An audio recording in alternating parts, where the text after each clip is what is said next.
යාළුවනේ ඉතින් කොහොමද ඔයාලට අද මගේ වීඩියෝ එකෙන් ඔයාලට බලා ගන්න පුළුවන් වෙන්නේ මම කොහොමද හවස් වරුවේ ගත කරන්නේ කියලා.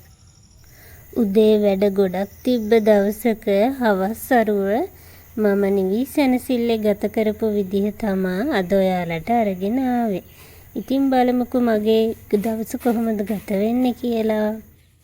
මං හිතන විදිහට හැම දෙයක්ම කරන්න ඔළුව නිදහසේ තියාගන්න අපි ඉන්න තැන පිළිවෙලට පිරිසිදුව තියාගන්න ඕනේ. ඉතින් ඒ හින්දා මම මුලින්ම ගේස් කරලා අතු ගාන වැඩෙන්ම මගේ හවස් වරුවේ වැඩ ටික මම කරන්න පටන් ගත්තා.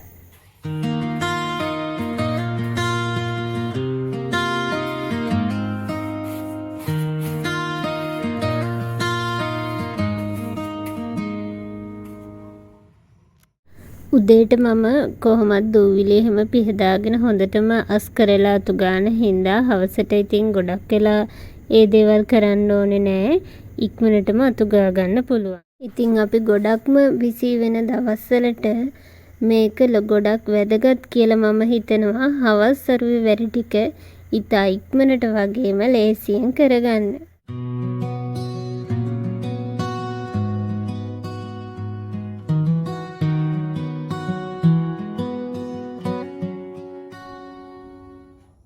හැමදාම ඉතින් මම මේ විදිහට ගේ අස් කරලා අතු ගාලා ওই විදිහට කර්ටන් එහෙම වහගෙන ජනෙල් දොරවල් සේරම වහගෙන තමා කිචන් එකට යන්නේ. එතකොට ආයේ ඒ දේවල් කිසි දෙයක් කරන්න ඕනේ නෑ.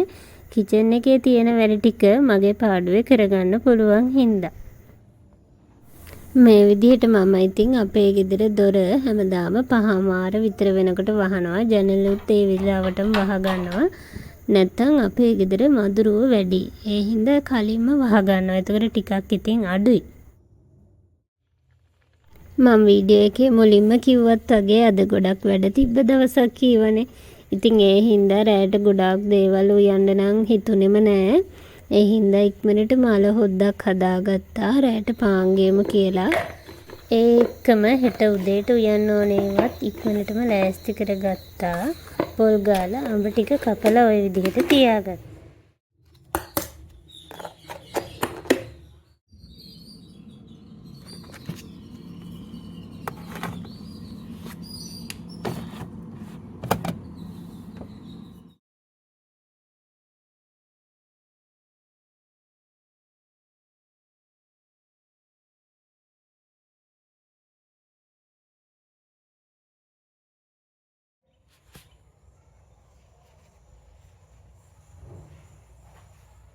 ඉහළ ඉවර වුණ ගමම කිචන් එකත් ওই විදිහට අස් කරලා අතු ගාගත්තා. එතකොට ගෙදර වැඩ සේරම ওই විදිහට අස් කරලා ඉවර වෙනවා මගේ.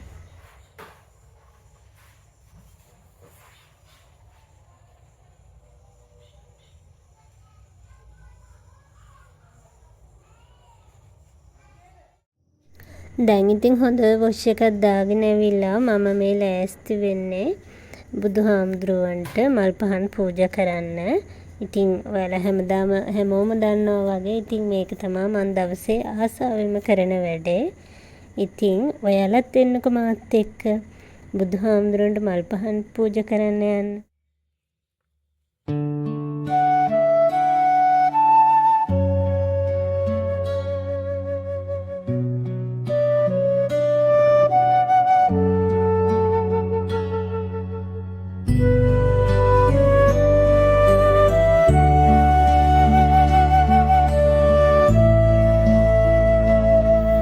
ඉතින් මම මුල් කාලේ බුදුහාමුදුරුවන්ට ගොඩක් ලොකු අවබෝධයකින් මල් පහන් පූජා කරපු කෙනෙක් නෙවෙයි.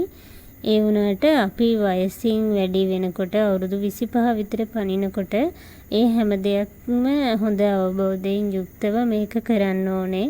එහෙම කියලා හිතලා ඉතින් අපි මේ දේවල් කරනවා. ඉතින් ඒක තමයි හැමෝගෙම ජීවිතවල වෙන්න ඕන හොඳම දේ.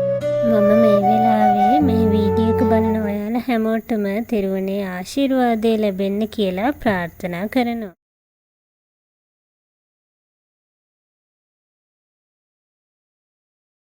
දැන් වෙලාව රෑ 8ට විතර ඇති. ඉතින් අපේ රෑ කෑම එකත් ওই විදිහට අපි ගත්තා. මේ ඩ්‍රින්ක් එක මම හදාගන්නේ හෙට උදේට බොන්න. ඉතින් මේ බෙහෙත් නෙලි ටිකක් කපලා වතුර එකට දාලා තියලා තියෙනවා. හෙට උදේ නැගිටපු ගමන් බොන්න. බෙහෙත් නෙලි හොඳයි කියනවනේ.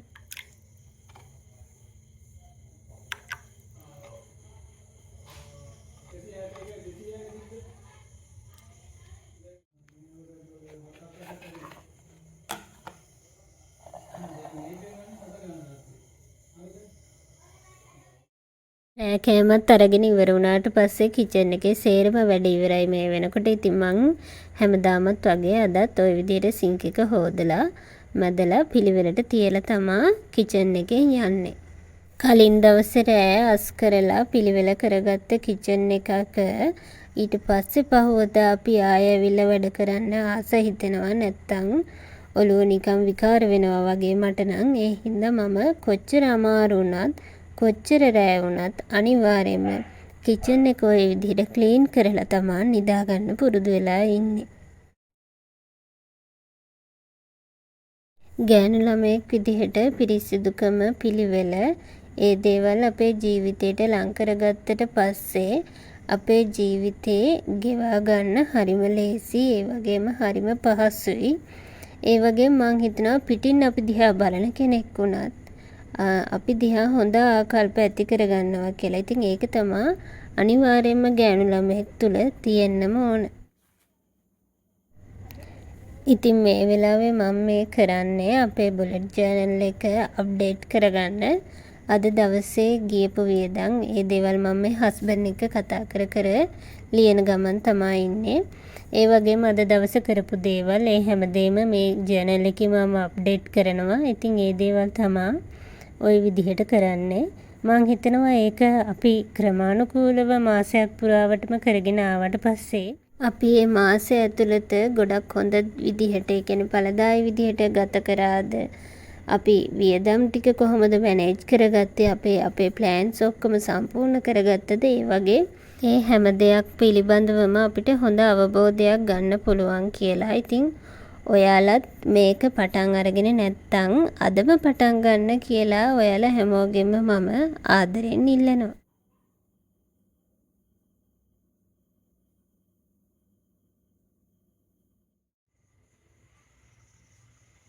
මම හදන්නේ අයිස් කියුබ් ට්‍රීට්මන්ට් එක කරන්න. කොහොමත් සතියකට දවස් 2ක් වගේ මම මේක රැට කරනවා. ටිකක් කම්මැලි. ඉතින් ඒ වුණාට දැන් නම් ටිකක් උනන්දුවෙන් සතියට දෙපාරක් විතර කරන්න පුරුදු වෙලා ඉන්නවා මම. එකම අයිස් කියුබ් ට්‍රීට්මන්ට් එක කරාට පස්සේ මම ওই විදිහට සුදු හඳුන් ඒ විදිහටම වතුර එකට දාලා අරගෙන හොඳින් ওই විදිහට ඇප්ලයි කරගන්නවා.